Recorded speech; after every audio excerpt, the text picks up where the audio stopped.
Hey there, night owls and history buffs, ready to drift off into the past with a tale that's equal parts gritty and fascinating?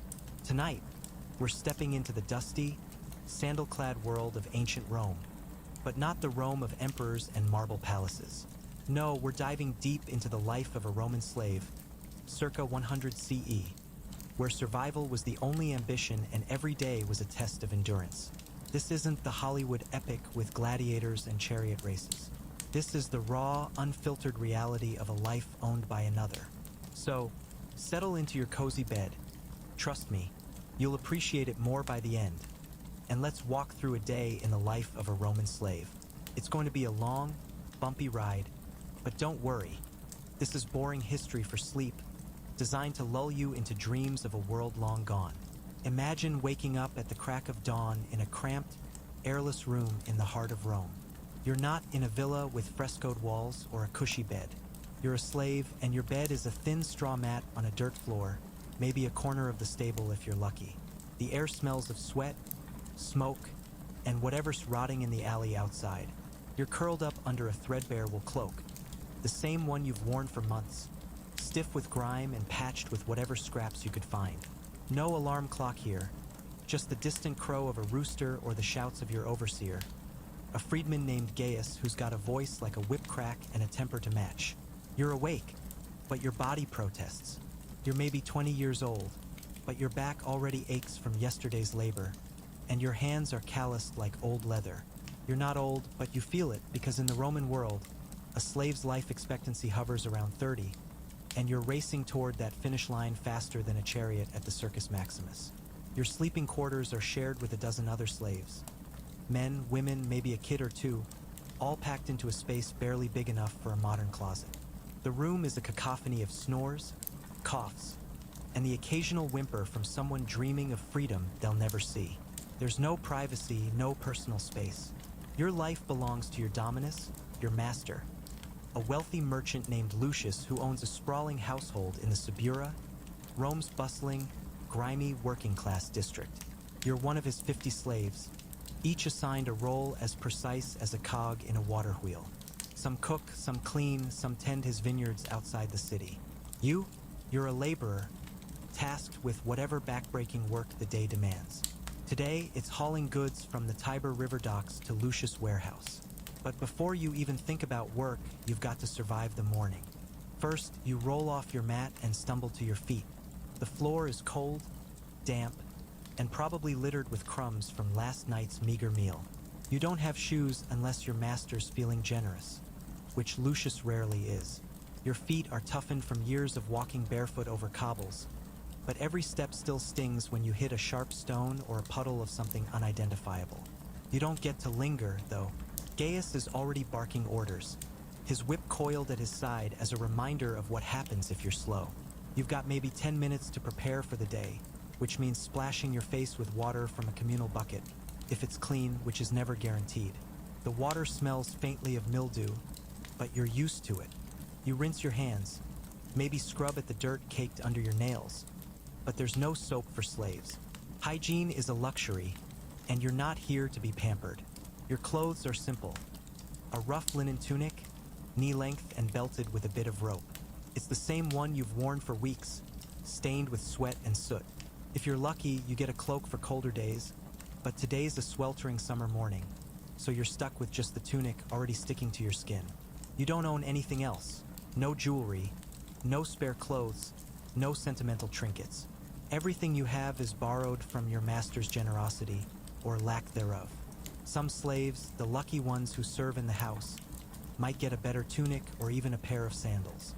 But you're a field slave, a faceless worker, and Lucius doesn't waste coin on making you look presentable. Now, about breakfast. Don't get your hopes up. There's no coffee, no bread fresh from the oven, no fruit bowl.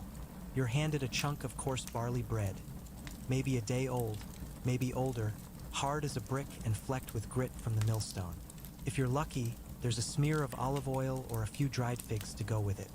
If not, you're chewing on the bread alone, your teeth grinding against the occasional pebble that snuck into the flour. You wash it down with pasca, a sour mix of water and vinegar that's the cheapest drink in Rome.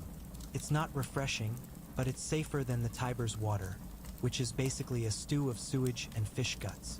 You eat quickly, standing up, because there's no dining table, no chairs, just a corner of the courtyard where you and the other slaves wolf down your rations before Gaius starts swinging that whip. The bread sits heavy in your stomach, but it's all you've got to fuel you for a day of hauling crates under the Roman sun. You glance at the other slaves. There's Marcus, a wiry Gaul who's been here longer than you, his eyes dull with resignation, and Livia, a young Greek woman who still flinches when Gaius yells. You don't talk much. There's no time, and besides, trust is hard to come by. Some slaves are loyal to the master, hoping for freedom someday. Others might snitch to Gaius for an extra scrap of food. You keep your head down and your thoughts to yourself. Before you head out, there's one more ritual, the morning roll call. Gaius lines you up in the courtyard, checking names off a wax tablet. If someone's missing, sick, escaped, or dead, it's noted, and the consequences are swift. Runaways are hunted down, branded, or crucified. Sickness might get you a day to recover, but only if you're valuable. You're not. You're replaceable, and you know it. Gaius eyes you like your livestock, muttering something about hurrying up. You nod, keep your gaze low, and shuffle toward the gate. The city is waking up, the streets already buzzing with carts, merchants, and the shouts of vendors. Your day as a Roman slave is just beginning, and it's not going to get any easier. All right, you've survived the grim morning routine as a Roman slave, and now the real grind begins. The sun's barely up, but Rome's already a chaotic swirl of noise and heat as you step out of Lucius' household and into the crowded streets of the Subura. The air is thick with the stench of rotting fish, unwashed bodies, and the smoky tang of cook fires. You're headed to the Tiber River docks, a good mile away, to haul goods for your master's trade business. This isn't a leisurely stroll through a picturesque city. It's a march through a living obstacle course, and you're at the bottom of the pecking order. Let's dive into the next chapter of your day, where every step tests your endurance and reminds you of your place in the Roman machine. You're not walking alone. Gaius, the overseer, leads a small group of you, 6 slaves, roped together at the waist to keep anyone from bolting. The rope chafes against your skin, already raw from yesterday's work, but you don't complain. Complaining earns you a lash or worse, a day in the stocks.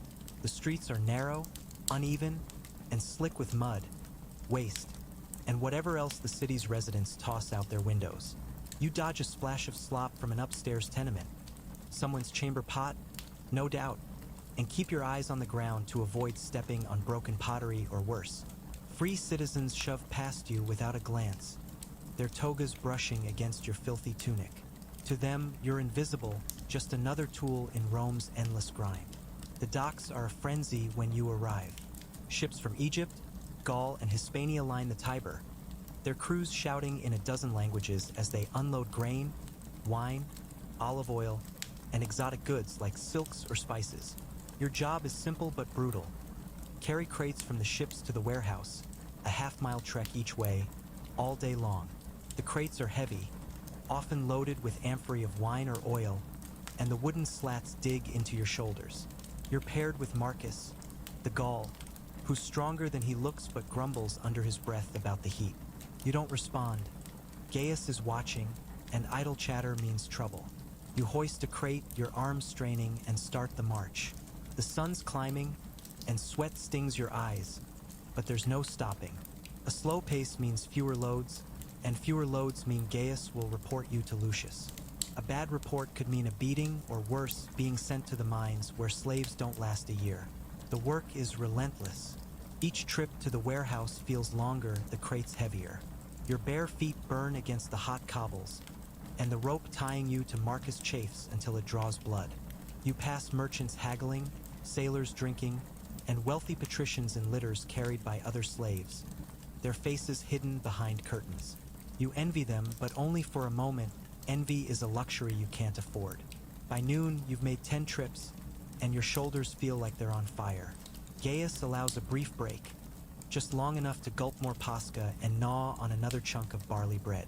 You sit on the ground, the dirt sticking to your sweat-soaked tunic, and try to ignore the ache in your legs. Livia, The Greek slave collapses next to you, her face pale. She's new, barely a month in Lucius' household, and the work is breaking her faster than the rest of you. You want to say something, maybe offer a word of comfort, but Gaius' shadow looms, and you keep silent. The break ends too soon, and you're back to hauling. The dock smells of fish and tar, and the noise, shouts, creaking ropes, the slap of water against the quay drowns out your thoughts. You're not a person here. You're a machine moving crates until your body gives out or the sun sets. Occasionally, you catch a glimpse of the Tiber, its murky waters glinting in the sunlight. It's beautiful in a way, but you don't have time to admire it. Beauty doesn't fill your stomach or keep Gaius' whip at bay. You think of your old life before you were captured in a raid in Germania and sold to a trader who brought you to Rome. You were a farmer's son, free once, with a name that wasn't just slave. But those memories are dangerous. They make the present heavier, so you push them down and keep moving. By mid-afternoon, you've lost count of the trips. Your hands are blistered, your back screams with every step, and the rope around your waist feels like it's cutting you in half. Marcus stumbles, nearly dropping the crate, and Gaius snaps his whip, the crack echoing like thunder. You steady Marcus, not out of kindness, but because if he falls, you're tied to him and you'll both pay the price. Gaius glares, his eyes promising trouble later. You know the stories. Slaves who anger him too often disappear, sold off to a worse fate. You keep your head down and haul faster, praying to whatever gods might listen that you'll make it through the day. The docks are a microcosm of Rome's power, built on the backs of slaves like you. Every crate you carry fuels the empire's wealth, but none of it is yours. You're just a cog, turning until you break. As the sun dips lower, you dare to hope the day's end is near, but Gaius has other plans.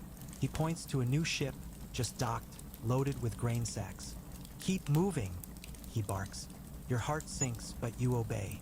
Disobedience isn't an option. Not if you want to eat tonight. You grab a sack, its weight crushing your already aching shoulders, and start the trek again. The city hums around you, indifferent to your pain. This is your life, one endless task after another, with no reward but survival. The sun's dipping lower now, casting long shadows across the Tiber docks. But your day as a Roman slave is far from over. Your muscles scream, your feet are raw, and the grain sack on your shoulder feels like it's made of lead. But Gaius' whip keeps you moving. The air is thick with dust and the sharp tang of sweat, and the relentless rhythm of Rome's commerce doesn't pause for your exhaustion. You're still tethered to Marcus, the Gaul, who's muttering curses under his breath, his stamina fading as fast as yours. This part of your day is about survival, pushing through the pain, dodging trouble, and keeping your head down in a city that thrives on your labor but cares nothing for your life. Let's step into the next stretch of your endless day, where the grind deepens and the stakes get higher. You're halfway through another trip to the warehouse when your stomach twists, not just from hunger, but from the realization that you've got hours more work ahead. The sacks of grain are heavier than the wine amphory, coarse burlap digging into your skin with every step. You stumble on a loose cobble, nearly dropping the load, and Marcus hisses at you to keep steady. You nod, biting back the pain because a dropped sack means a lashing, or worse, a cut in your rations. The warehouse is a cavernous, dimly lit building, stacked high with goods that feed Rome's insatiable appetite. Slaves like you unload, stack, and sort, while freedmen clerks scribble inventories on wax tablets, barely glancing at you. To them, you're no different from the crates you carry, just another piece of property. As you stack the sacks, you catch a whiff of something foul. One of the grain bags is damp, probably from a leak in the ship's hold, and it's starting to rot. You hesitate, knowing that reporting it might earn you a moment's rest, but could also get you blamed for the damage. Gaius is nearby, arguing with a merchant about a late shipment, so you keep quiet and stack the sack with the others. Spoiled grain could mean less food for the household, but that's not your problem. Surviving today is. You wipe the sweat from your brow, leaving a streak of grime, and head back to the docks for another load. The rope tying you to Marcus is fraying, but it still bites into your waist, a constant reminder that freedom is a fantasy. By late afternoon, the heat is unbearable. The sun beats down, turning the stone quay into a griddle, and your tunic is soaked through, clinging to your skin like a second layer of misery. You pass a water fountain, its spout shaped like a dolphin, where free citizens stop to drink. You don't dare approach. Slaves caught using public fountains can be flogged for stealing water. Instead, Gaius tosses you a clay jug of pasca during the next break, and you share it with the others. It's warm, sour, and barely quenches your thirst, but you gulp it down, knowing it might be hours before you get more. Livia, the Greek slave, is struggling now, her hands trembling as she lifts her share of the load. You catch her eye, and for a moment you see fear of collapsing, fear of Gaius, fear of being sold off to a worse fate. You want to help, but there's nothing you can do. Helping her means slowing yourself, and you can't afford that. The docks start to quiet as the sun edges toward the horizon, but your work doesn't stop. A new ship arrives, this one carrying barrels of garum, the pungent fish sauce Romans love. The smell hits you like a fist. Rotting fish mixed with salt and herbs, strong enough to make your eyes water. Your job now is to roll these barrels to the warehouse, a task that's somehow worse than carrying crates. The barrels are heavy, awkward, and prone to slipping, and the cobbles make every roll a battle. You and Marcus work together, grunting as you maneuver the barrels through the crowded streets. A free man, a baker by the look of his flour-dusted tunic, yells at you to move faster, and you bite back a curse. Talking back isn't worth the punishment, but the urge is strong. As you roll the barrels, you pass a temple to Neptune, its marble steps gleaming in the fading light. You're not allowed inside, slaves worship privately, if at all, but you mutter a quick prayer to the sea god, hoping he'll keep the ships coming so Lucius stays in a good mood. A happy master means a slightly less miserable life. You've heard stories of slaves being freed, given a Peleus hat and a new start, but that's rare, reserved for those who serve in the house or catch the master's favor. You're a field slave, invisible and expendable, with no hope of manumission unless you live long enough to become useless. Even then, freedom often comes with poverty, not prosperity. The final trip to the warehouse feels like a small victory, but it's short-lived. Gaius announces you'll be cleaning the dock area before returning to the household. You grab a broom made of bundled twigs and start sweeping, pushing dirt, fish scales, and broken pottery into piles. The work is lighter but no less humiliating. Free citizens walk by, some spitting in your direction, others ignoring you completely. You're used to it, but it stings all the same. As you sweep, you overhear Gaius talking to a clerk about a new batch of slaves arriving tomorrow. The words send a chill down your spine. New slaves mean competition, and if Lucius decides he has too many, some of you could be sold or worse. The sun is nearly gone now, painting the sky orange over the Tiber. Your body is a map of aches, from your blistered feet to your burning shoulders. You're hungry, thirsty, and so tired you could collapse, but you keep sweeping because stopping isn't an option. Gaius finally calls it a day, and you trudge back to the household, still roped to Marcus and the others. The city is settling into evening, with lamps flickering in windows and the smell of roasting meat wafting from taverns you'll never enter. Your day's work is done, but the night holds its own challenges. Dinner, if you can call it that, and a few hours of restless sleep before it all starts again. The skies turn to deep amber as you trudge back from the Tiber docks to Lucius' household, your body a throbbing knot of exhaustion.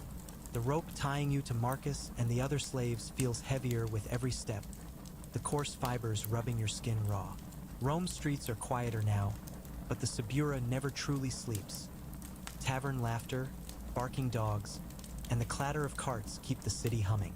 You're starving, your stomach gnawing at itself after a day of hauling crates and barrels under Gaius' watchful eye. The thought of food, even the meager rations waiting for you, is the only thing keeping your legs moving. But don't get too excited. This is a Roman slave's dinner, not a feast at the emperor's table. Let's dive into the evening, where survival shifts from physical labor to navigating the social minefield of the household and scraping by on whatever scraps you're given.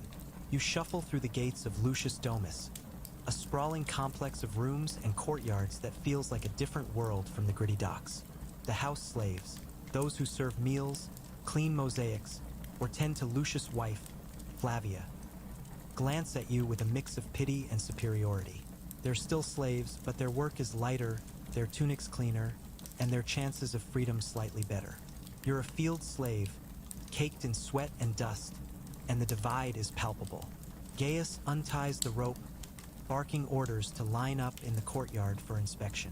He checks for stolen goods or signs of slacking, his hands rough as he pats you down. You stand still, eyes on the ground, knowing a wrong look could earn you a slap. Tonight, he's in a decent mood, probably because the day's work went smoothly, so he dismisses you with a grunt. Dinner is served in the slave quarters, a dim, smoky room off the kitchen. You crowd around a low wooden table with the others, shoulder to shoulder, the air heavy with the smell of boiled grains and unwashed bodies. The meal is pulse, a thick porridge of barley or lentils, served in chipped clay bowls.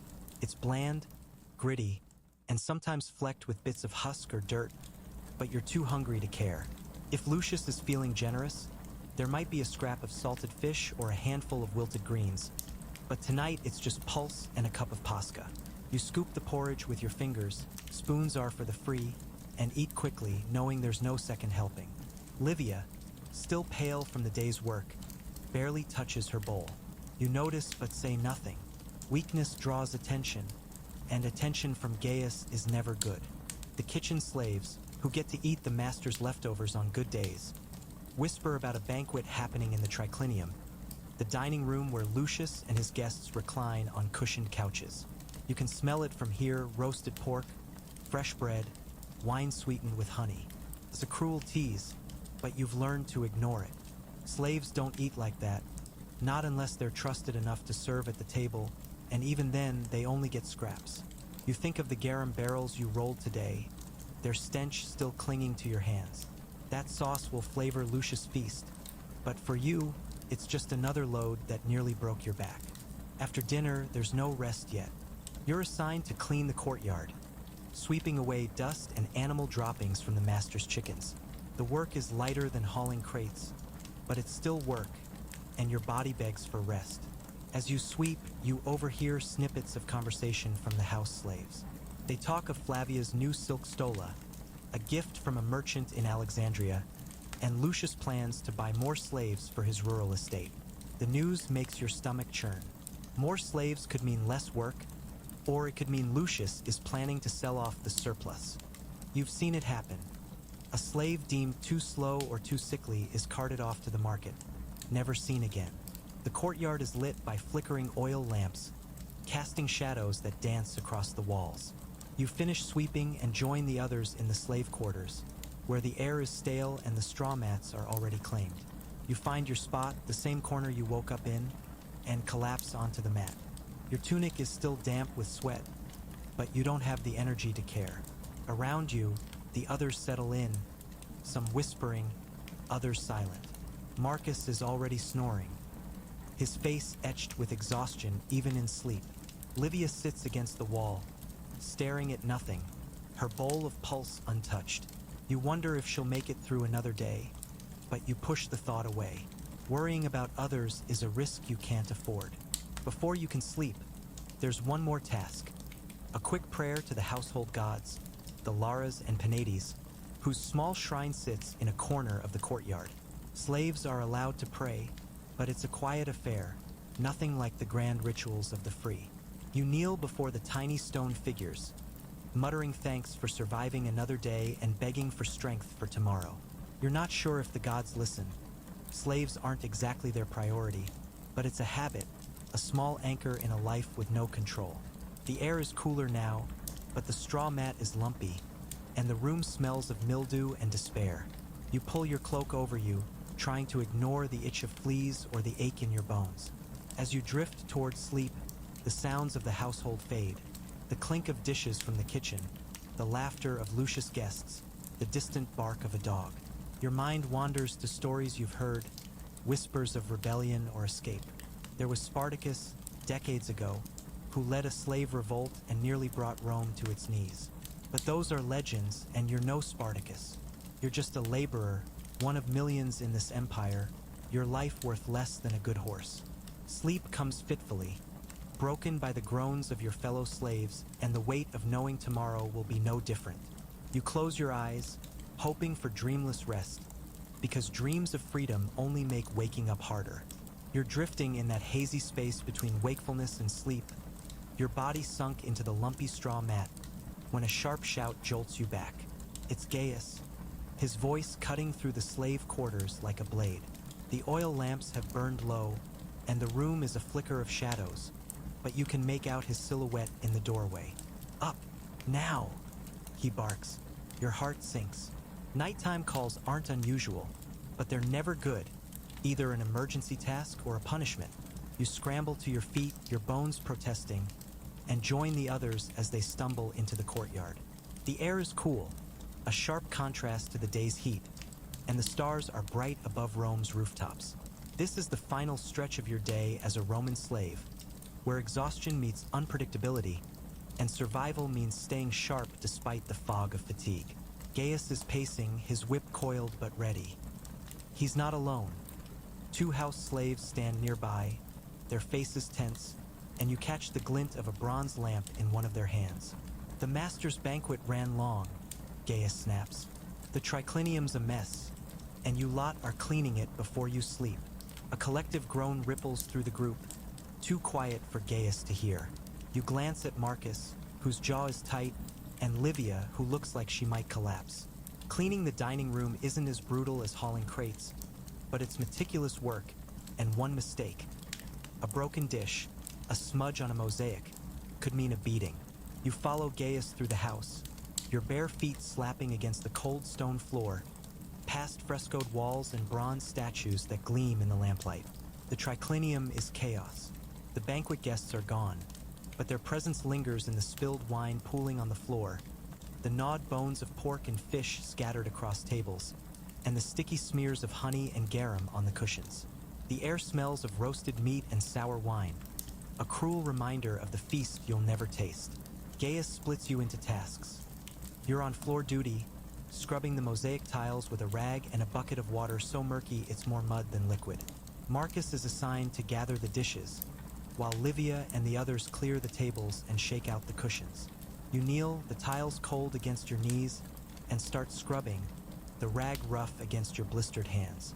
The mosaic depicts a triumphant Neptune, his trident raised over a sea of fish, and you can't help but think of the garum barrels you rolled earlier. Even the gods mock your labor.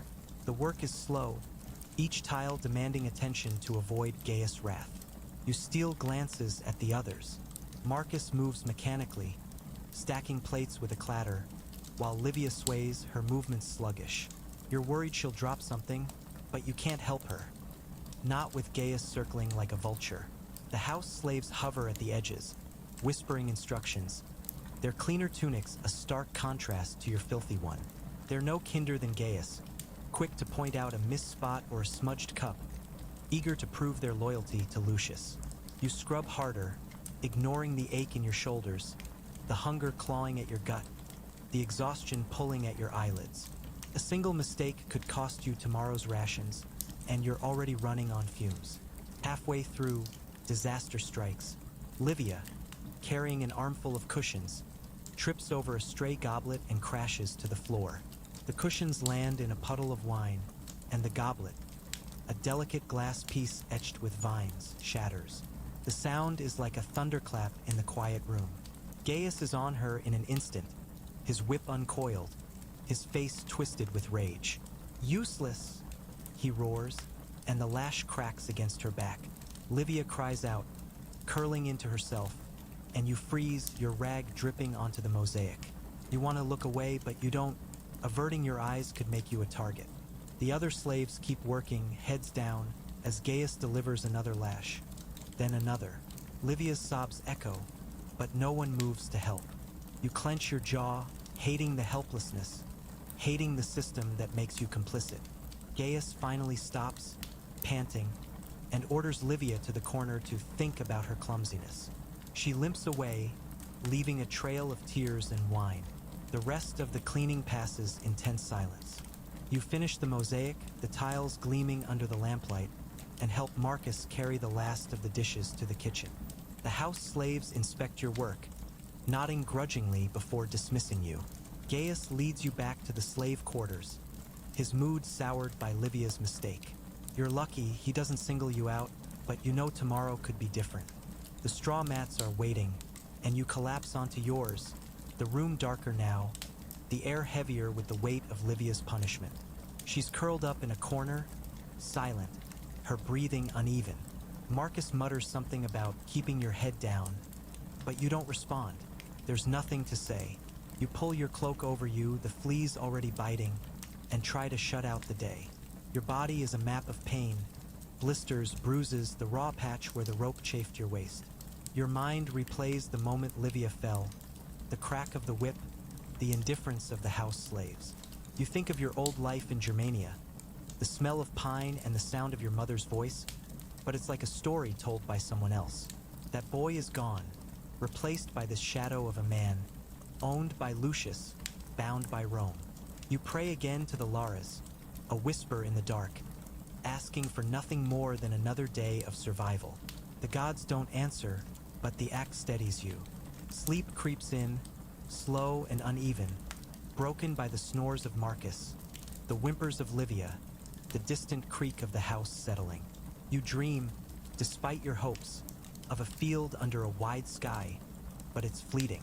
The rooster will crow soon, Gaius will shout, and the cycle will begin again. You're a Roman slave, and this is your life. Endless, unforgiving, a grind that chews up souls and spits out dust.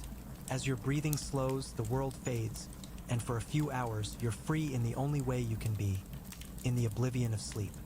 The rooster's crow pierces the pre-dawn stillness, dragging you from a shallow, restless sleep.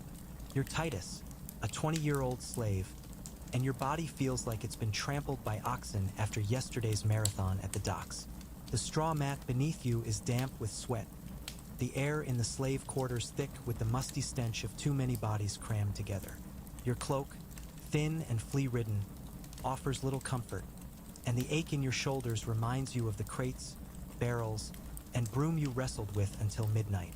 Livia's quiet sobs from the corner, still raw from Gaius' whip, mingle with Marcus' snores. You want to stay curled up, to steal a few more moments of oblivion, but Gaius' voice will come soon, and lingering means pain.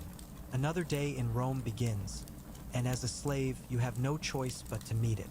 You force yourself upright, the dirt floor cold against your bare feet. The room is dark, save for a sliver of gray light creeping through a crack in the wall. You rub your eyes, gritty with dust, and splash your face with water from the communal bucket. It's stale with a faint metallic tang, but it wakes you enough to move.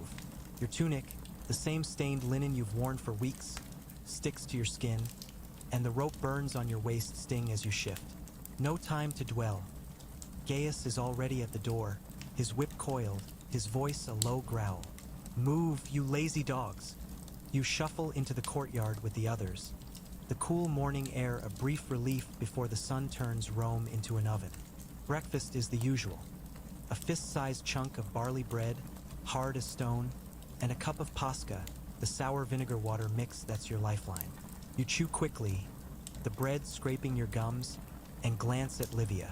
She's moving slower today, her face pale, her back hunched from last night's lashing. Marcus, ever stoic, tears into his bread like it's an enemy. You don't talk. Gaius is watching, and yesterday's incident with Livia has him on edge.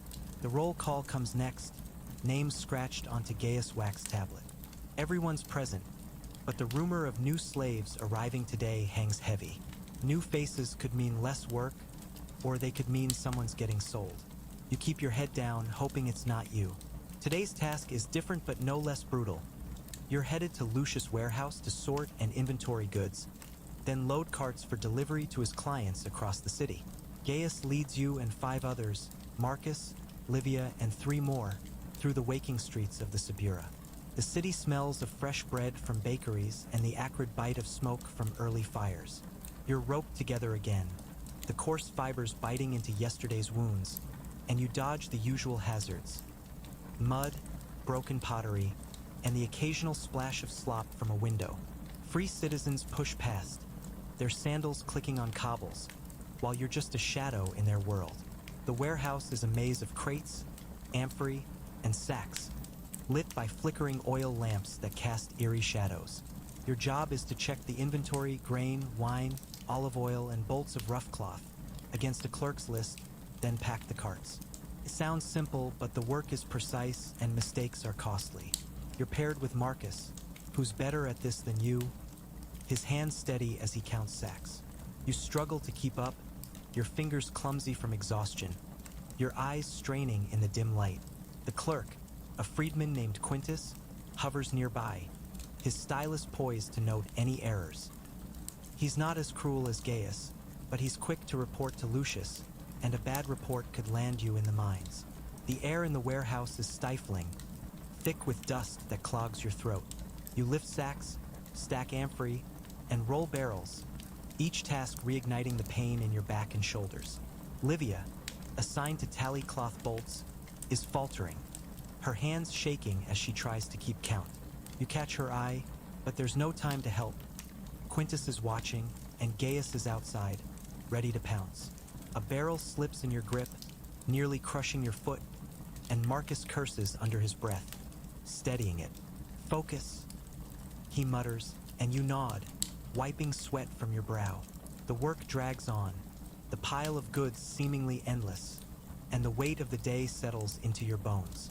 By mid-morning, you're loading the carts, hauling goods to the courtyard where mules stamp impatiently. The carts are heavy, the wheels wobbly, and navigating Rome's crowded streets will be a nightmare. Gaius announces you'll be making deliveries to a baker in the Aventine and a tavern in the Esquiline, a trek that'll take hours. Your stomach twists, not just from hunger, but from the memory of Livia's punishment. You pray she holds up, because another mistake could break her, and the household is already on edge. As you tie down the last crate, you steal a glance at the sky, hoping for a breeze, a break, anything to ease the grind. But Rome doesn't care, and neither does Lucius. You're a slave, and the day is only beginning. The sun's climbing higher, turning Rome's streets into a furnace as you, Titus, a Roman slave, prepare to haul loaded carts from Lucius' warehouse to clients across the city. Your body's already battered from yesterday's dock work and this morning's inventory grind, but there's no rest in sight. The rope burns on your waist throb, your blistered hands ache from stacking amphorae, and the dust in the warehouse clings to your sweat-soaked tunic. Gaius, the overseer, is barking orders, his whip a constant threat, while Marcus ties down crates beside you, his face set in grim determination.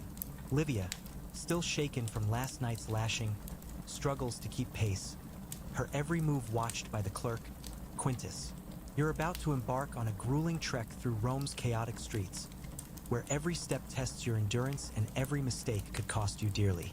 Let's dive into the next part of your day, where the city itself becomes your adversary, and survival hinges on strength, caution, and a bit of luck. You and Marcus grip the wooden handles of a cart piled high with grain sacks and wine amphorae, its wheels creaking under the weight. Gaius leads the way, untying the rope that binds you to the others for this task. Carts are hard to maneuver when you're tethered, but the freedom is fleeting. Livia and two other slaves push a second cart, while the sixth slave, a quiet Thracian named Titus, guides the mules. The Aventine Hill, your first stop, is a steep climb, and the Esquiline's tavern is even farther. The cobbles are uneven, the streets crowded with merchants, beggars, and oxen carts, and you've got to keep the load steady or risk a spill that'll earn Gaius' wrath. You lean into the cart, your shoulders burning, and start moving. The Subura's narrow alleys are a nightmare to navigate. You dodge a pile of rotting vegetables, nearly twisting your ankle on a loose stone, while Marcus grunts with effort beside you. A street vendor selling hot sausages shouts at you to clear the way, his customers glaring as your cart scrapes past. The smell of grilled meat is torture. Your breakfast of barley bread is long gone, and dinner's hours away. You pass a public fountain, its water sparkling, but you don't dare stop. Slaves drinking from fountains face flogging, and Gaius' eyes are on you. The cart jolts as a wheel catches a rut, and an amphora shifts dangerously. You lunge to steady it, your heart pounding. Breaking Lucius' goods means punishment, maybe even sail to the mines. Marcus mutters a curse but helps you secure it, and you keep pushing. The climb to the Aventine is brutal. The hill slope strains your legs, and the cart feels like it's fighting you, its wheels grinding against the cobbles. Sweat stings your eyes, and your breath comes in ragged gasps. Gaius shouts to hurry, oblivious to the weight you're hauling. You glance back at Livia's cart, lagging behind. She's pushing with Titus, her face pale, her steps unsteady. You want to call out to urge her to keep going, but speaking out of turn is a risk. A free man in a toga, probably a lawyer judging by his scrolls, shoves past, knocking your arm. You stumble but catch yourself, biting back the pain. To him, you're nothing, a tool, not a man. At the baker's shop, you unload half the cart, 10 sacks of grain and 5 amphorae of wine. The baker, a burly freedman with flour-dusted arms, inspects each item, grumbling about quality but signing Quintus' tablet. You stack the goods in his storeroom, the air thick with the warm, yeasty smell of bread you'll never eat. Your stomach growls, but you ignore it, focusing on the task. Gaius watches, whip in hand, ready to pounce on any slowness.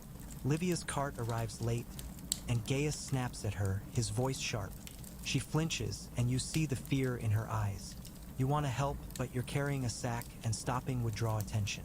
The baker's apprentice, a boy no older than 12, tosses you a pitying glance, but it's fleeting. Pity doesn't change your lot. With the Aventine delivery done, you head toward the Esquiline. The streets grow busier, packed with market stalls selling figs, olives, and cheap jewelry. A crowd gathers around a street performer juggling knives, blocking your path. You and Marcus maneuver the cart around them, scraping a wall and earning a curse from a shopkeeper. The Esquiline's tavern is a dingy place, its sign faded, its courtyard littered with broken amphorae.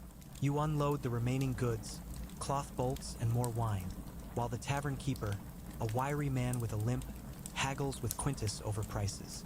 Gaius grows impatient, cracking his whip against the ground, and you work faster, your hands raw from gripping the cart and lifting crates. Livia's group unloads their cart, but she's moving slower, her hands trembling. You catch Titus steadying her, a small act of kindness that could cost him if Gaius notices. By noon, the deliveries are done, but there's no break. Gaius orders you back to the warehouse to clean and prepare for the new slaves arriving tomorrow. You trudge downhill, the empty cart lighter but no less awkward. The sun's at its peak, baking the cobbles, and your feet burn with every step. You pass a temple to Ceres, its priests chanting, and mutter a quick prayer for strength. Slaves don't enter temples, but you hope the grain goddess hears you. The warehouse is cooler, its shade a small mercy, but the work is tedious. Sweeping dust, stacking empty crates, scrubbing wine stains from the floor. Your body moves on instinct, each motion mechanical, while your mind drifts to the new slaves. Will they be stronger, faster? Will Lucius keep you, or will you be sold to a worse fate? A brief lunch arrives, another chunk of bread and a few dried figs, washed down with pasca. You sit in the warehouse courtyard, the ground gritty under you, and eat in silence. Livia barely touches her food, her eyes distant.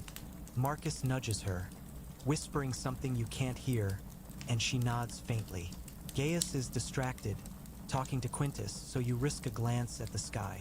Clouds are gathering, promising rain. Could cool the day, but it'll make the streets slick, the work harder. You finish your figs, the sweetness a rare treat, and get back to scrubbing. The cycle of labor rolls on, unbroken, and you're just a cog in Rome's machine, turning until you wear out. The clouds you glimpsed earlier have thickened, and a light drizzle begins to fall as you, Titus, toil in Lucius' warehouse, scrubbing the stone floor and stacking crates to prepare for the new slaves arriving tomorrow. The rain is a mixed blessing, cooling the air but turning the courtyard gritty and slick, making every step a gamble for your bare, blistered feet. Your body's a wreck from hauling carts across Rome's hills. Your tunic clings to you like a sodden rag, and the ache in your shoulders pulses with every movement. Gaius, the overseer, paces outside, his mood souring with the weather, while Marcus sweeps nearby, his grunts punctuating the steady patter of rain. Livia's still struggling, her movements sluggish as she sorts empty amphorae, her face a mask of exhaustion and fear after last night's whipping. The day's halfway done, but the grind of a Roman slave's life offers no reprieve. Let's push through the afternoon, where the rain complicates your tasks and the threat of Gaius' whip looms larger than ever. You're scrubbing a stubborn wine stain when Quintus, the clerk, calls you and Marcus to move a stack of grain sacks to a drier corner of the warehouse. The sacks are heavy, damp from the humid air, and the burlap scratches your raw hands. You work in silence. The only sounds the slosh of your feet in puddles and the creak of the warehouse beams. Marcus, usually steady, slips on the wet floor, nearly dropping a sack. You catch it, your arms screaming, and he nods, a rare acknowledgement. Gaius, standing under the awning, notices the stumble and barks. "Careful, you fools! Those sacks are worth more than you." You bite back the urge to glare, knowing a wrong look could cost you. The sacks are moved, but the effort leaves you breathless, your tunic now streaked with mud. Next, Gaius orders you to help Titus, the Thracian, repair a cart damaged during the morning's deliveries. The cart's wheel is cracked, its axle bent, and fixing it means wrestling with heavy wooden beams and iron nails under the drizzle. Titus is quiet, his hands deft despite the rain, but you're clumsy, your fingers numb from the cold. You hammer a nail, missing once and bruising your thumb, the pain sharp but fleeting compared to the constant ache of your body. Gaius hovers, criticizing every move, his whip tapping against his leg. You glance at Livia sorting amphorae nearby. She's moving slower, her hands shaking, and you pray she doesn't draw Gaius' attention. A broken cart is bad, but another mistake from her could be worse. The rain picks up, turning the courtyard into a muddy quagmire. Gaius, now soaked and furious, orders everyone inside to finish sorting cloth bolts. The warehouse is dim, the oil lamps sputtering, and the air smells of wet wool and mildew. You're paired with Livia this time, unrolling bolts to check for damage. The cloth is rough, dyed in dull browns and greens, destined for laborers or soldiers, not the fine silks Lucius' wife wears. Livia's hands tremble as she works, and you notice a tear in the fabric she's inspecting. You hesitate. Pointing it out could get her in trouble, but hiding it risks punishment for both of you if Quintus notices. You whisper, "Cover it," and she nods, folding the bolt to hide the flaw. It's a small rebellion, a risk you both take, but there's no time to dwell on it. Gaius is close, his boots squelching on the floor. By late afternoon, the rain slows, but the warehouse is a mess. Mud tracked in, crates damp, and the air heavy with the threat of mold. Gaius announces a final task, cleaning the mule stables attached to the warehouse. You groan inwardly. The stables are foul, reeking of manure and wet hay, but you grab a shovel and follow Marcus and Titus. Livia and the others stay behind to finish the cloth, a small mercy for her. The stables are cramped, the mules restless, and the work is backbreaking. You shovel muck into a pile, your arms trembling, while Marcus pitches fresh straw. A mule kicks, narrowly missing you, and Gaius laughs from the doorway. "Faster, or you'll sleep with the beasts," he taunts.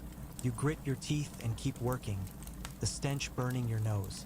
The cleaning drags on until the sky darkens, the rain now a faint mist.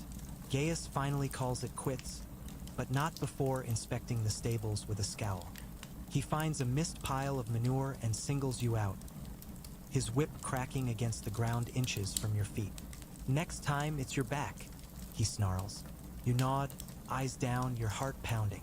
The trek back to Lucius' household is a slog through muddy streets. Your group roped together again, the fibers biting deeper into your skin. Rome's evening hum surrounds you. Tavern songs, the clatter of carts, the smell of roasting chestnuts from a vendor you'll never afford. Livia stumbles, and Titus steadies her, his face unreadable. You're all exhausted, but the day's not over. Dinner and evening chores await, and the specter of the new slaves looms. Back at the Domus, you're greeted by the familiar routine. A pat down from Gaius, a bowl of pulse porridge, maybe a scrap of salted fish if you're lucky. The slave quarters are as grim as ever, and Livia's silence weighs heavy. You eat, Clean, pray to the Laras for another day's survival, and collapse onto your mat. The rain's soft patter outside a faint lullaby. Tomorrow's uncertainty, new slaves, new tasks, new risks, hovers, but for now, sleep is your only escape. The rain has faded to a faint mist as you, Titus, trudge back to Lucius Domus in the Subura, your body a tapestry of aches from a day of hauling carts, sorting goods, and mucking out stables. The muddy streets of Rome cling to your bare feet, each step a reminder of the rope burns on your waist and the blisters on your hands. Gaius, the overseer, leads your small group, Marcus, Livia, Dacus, and 2 others, roped together once more, his whip coiled but ever present. The city hums with evening life. Lamps flicker in windows, vendors hawk their last wares, and the scent of roasted meat from taverns taunts your empty stomach. Livia's steps falter, her face pale from exhaustion and yesterday's whipping, and Dacus steadies her silently. The specter of new slaves arriving tomorrow looms, a quiet threat to your already precarious existence. Let's dive into the evening, where the grind of a Roman slave's life shifts to the household's demands, and the hope of rest is marred by the weight of survival. You shuffle through the gates of Lucius' sprawling domus, the courtyard lit by flickering oil lamps. The house slaves, their tunics slightly less filthy, cast disdainful glances as you pass, their lighter duties a world apart from your back-breaking labor. Gaius unties the rope and lines you up for inspection, his hands rough as he checks for stolen goods or signs of defiance. You stand still, eyes fixed on the ground, the memory of Livia's punishment fresh. Gaius is distracted, muttering about the new slaves, and lets you go with a curt wave. Relief washes over you, but it's fleeting. Dinner and chores await, and the night rarely ends without incident. Dinner is served in the slave quarters, a cramped room off the kitchen where the air is thick with the smell of boiled grains and sweat. You crowd around a low table with the others, your stomach growling after a day fueled by bread and figs.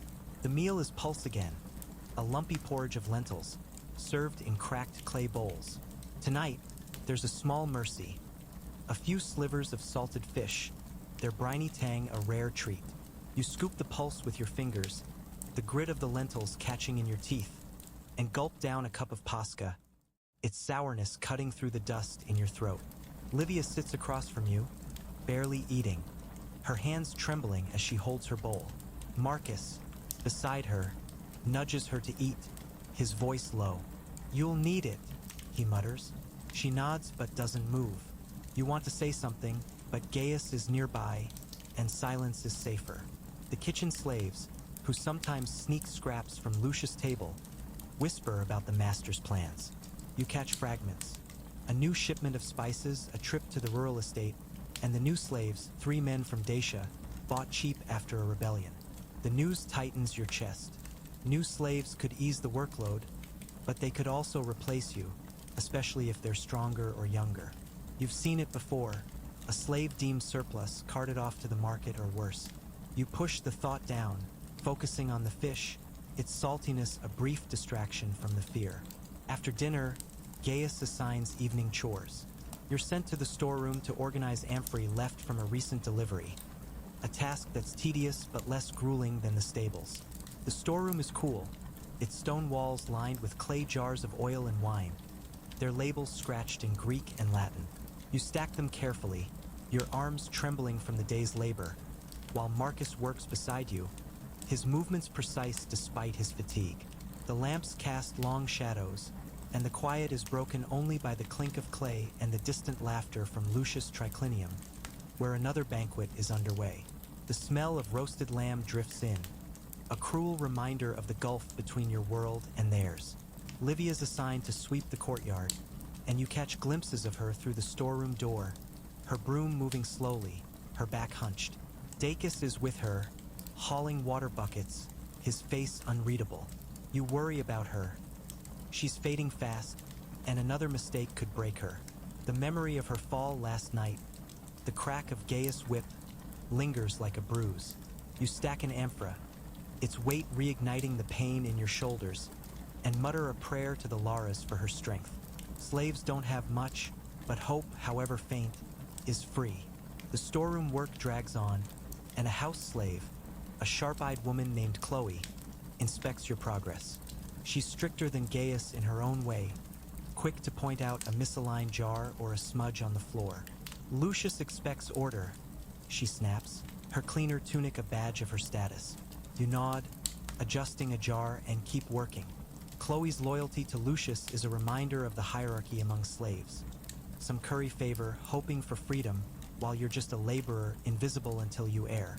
You finish the task, the amphory neatly lined, and Chloe grunts her approval, dismissing you to the quarters. The slave quarters are as grim as ever, the straw mats damp from the day's rain, the air heavy with mildew. You collapse onto your mat, your body screaming for rest. Marcus is already there, his snores a steady rhythm, while Livia sits against the wall, her eyes distant. Titus kneels by the small shrine to the Laras, whispering a prayer in his native tongue.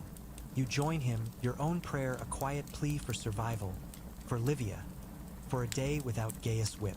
The gods don't answer, but the act grounds you, a flicker of control in a life owned by another.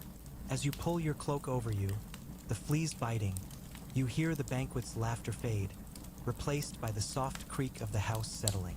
Your mind drifts to the new slaves, to Livia's fragility, to the boy you were in Germania, now a ghost. Sleep comes slowly, broken by Livia's uneven breathing and the weight of tomorrow's unknowns. You're a Roman slave, caught in an endless cycle of labor and fear, and the night offers only a fleeting escape before the rooster crows again. The night passes too quickly, and the rooster's crow rips you, Titus, from a fitful sleep on your damp straw mat in Lucius' slave quarters. Your body feels like it's been ground under a millstone. Every muscle aches from yesterday's cart hauling, warehouse scrubbing, and storeroom stacking. The air is heavy with mildew and the sour tang of unwashed bodies, and Livia's quiet breathing from the corner, still fragile after her whipping 2 nights ago, mingles with Marcus' snores. The faint hope of a lighter day is crushed by the memory of new slaves arriving today, a threat to your place in Lucius' household. You're a Roman slave, and this morning, like every other, demands you rise and face the grind, no matter how broken you feel. Let's step into the dawn of another day, where the arrival of strangers and the weight of routine test your endurance, all woven into a monotonous tale to lull you towards sleep. You drag yourself upright, the dirt floor cold and gritty under your bare feet. The slave quarters are dark, lit only by a sliver of pre-dawn light seeping through a crack.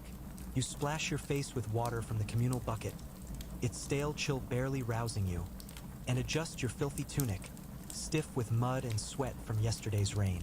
Gaius' voice booms from the courtyard. Up, you worthless lot! And you shuffle out, joining Marcus, Livia, Titus, and the others. The air is damp, the sky gray, promising more drizzle. Your rope burns sting as you move, a reminder of the tether that binds you to this life. Breakfast is the same grim ritual. A chunk of coarse barley bread, gritty with millstone dust, and a cup of pasca, its vinegar bite sharp on your tongue. You choose standing up, the bread heavy in your stomach, and glance at Livia. She's eating slowly, her hands steadier than last night, but her eyes hollow. Marcus, tearing into his bread, catches your look and shakes his head slightly. Don't draw attention. Gaius paces, his whip coiled, his mood foul from the early hour. Roll call follows, names scratched on his wax tablet. Everyone's present, but the tension is thick. The new slaves will arrive soon, and no one knows what it means for you. Today's task is back at the warehouse, preparing it for the new arrivals and unloading a fresh shipment of olive oil from Hispania. Gaius ropes you together, Marcus, Livia, Titus, and 2 others, and leads you through the Subura's waking streets. The city smells of wet stone and smoke, the drizzle slicking the cobbles. You dodge a pile of refuse, nearly slipping, and keep your eyes down as free citizens brush past, their cloaks clean where yours is a rag. The warehouse looms ahead, its stone walls damp, its courtyard still muddy from yesterday. Quintus, the clerk, is already there, his tablet ready to record the day's work. Your first job is to clear space for the new slaves' bedding, straw mats like yours, to be stacked in a corner. You and Marcus haul crates to one side, the wood splintering against your blistered hands, while Livia and Dacus sweep the floor. The work is repetitive, the air thick with dust and the faint scent of oil from leaking amphory. Gaius barks orders, his whip cracking against a crate when Dacus moves too slowly. You flinch but keep working, your shoulders screaming. Livia's broom moves mechanically, her face pale, and you worry she's one mistake away from collapse. You catch her eye, offering a nod, but there's no time for more. Quintus is watching, his stylus poised. Mid-morning brings the new shipment. Dozens of clay amphory, heavy with olive oil, stacked in the courtyard. You're tasked with unloading them, carrying each jar into the warehouse and lining them against the walls. The amphory are slick from the drizzle, their handles rough, and each one feels heavier than the last. You work with Marcus, who grunts with effort, his strength fading but his focus sharp. An amphora slips in your grip, nearly crashing, and Gaius' shout echoes, "Clumsy fool!" You steady it, heart pounding, and carry on. Livia, assigned to tally the jars, struggles to keep up, her voice faint as she counts. Dacus helps her when Gaius isn't looking, a quiet act of defiance. The new slaves arrive just before noon, led by a trader in a stained tunic. 3 Dacian men, their faces gaunt, their wrists bound. They're younger than you, maybe 18, their eyes darting with fear and defiance. Gaius inspects them like livestock, checking teeth and limbs, while Quintus notes their details. You overhear their names, Zeno, Milo, and Cassian, but to you, they're just new threats. Will they take your place? Are they stronger? Faster? You stack another amphora, your arms trembling, and push the fear down. Livia stares at them, her broom still, and Gaius snaps at her to move. She flinches, resuming her work, but the tension in the warehouse is palpable. Lunch is a brief pause. Bread, a few olives, and pasca, eaten in the muddy courtyard. The new slaves stand apart, unbound now but watched closely by Gaius. You sit with Marcus and Dacus, Livia nearby, her olives untouched. Marcus mutters, "They look tough. Trouble." You nod, chewing slowly, the olive's bitterness sharp. The drizzle has stopped, but the air is heavy, the clouds low. Gaius announces the afternoon's task, training the new slaves to stack goods, with you and Marcus showing them the ropes. It's a chance to prove your worth, but also a risk, one misstep, and Gaius could favor the newcomers. You swallow the last of your bread, stand, and brace for the grind, the weight of the day settling deeper into your bones. The afternoon sun struggles through the heavy clouds as you, Titus, stand in Lucius' muddy warehouse courtyard, your body battered from a morning of hauling amphory and clearing space for the new Dacian slaves. Zeno, Milo, and Cassian. Their arrival has spiked the tension, their gaunt faces and wary eyes a mirror of your own when you were first brought to Rome. Your blistered hands throb, your tunic is stiff with dried mud, and the weight of Gaius' scrutiny presses harder now as you and Marcus are tasked with training these newcomers to stack goods. Livia, still fragile from her whipping, sweeps nearby, her movements slow, while Dacus sorts crates with quiet focus. The drizzle has stopped, but the air is thick, and the threat of Gaius' whip hangs over you all. Let's push through the next stretch of your day as a Roman slave, where teaching strangers under pressure tests your patience and survival hinges on keeping the fragile balance of the household intact. Gaius gathers you, Marcus, and the 3 Dacians in the warehouse, his whip tapping against his leg as he explains the task. "Show them how to stack the oil amphory," he growls. "No mistakes or you'll all feel it." You nod, your stomach twisting, not just from hunger but from the risk. Teaching means splitting your focus, and the new slaves are unknowns. Will they listen, or will their inexperience drag you down? Marcus, ever practical, takes the lead, grabbing an amphora and demonstrating how to balance it on the stone floor, aligning it neatly against the wall. You follow, lifting another jar, its weight reigniting the pain in your shoulders, and mimic his movements for Zeno, the tallest of the Dacians, whose eyes flicker with defiance. Zeno mimics you, but his grip is clumsy, and the amphora wobbles. You catch it before it tips, your heart racing. Gaius is watching from the doorway, Steady, you whisper, keeping your voice low. Zeno grunts, adjusting his hold, but his scowl says he's not used to taking orders.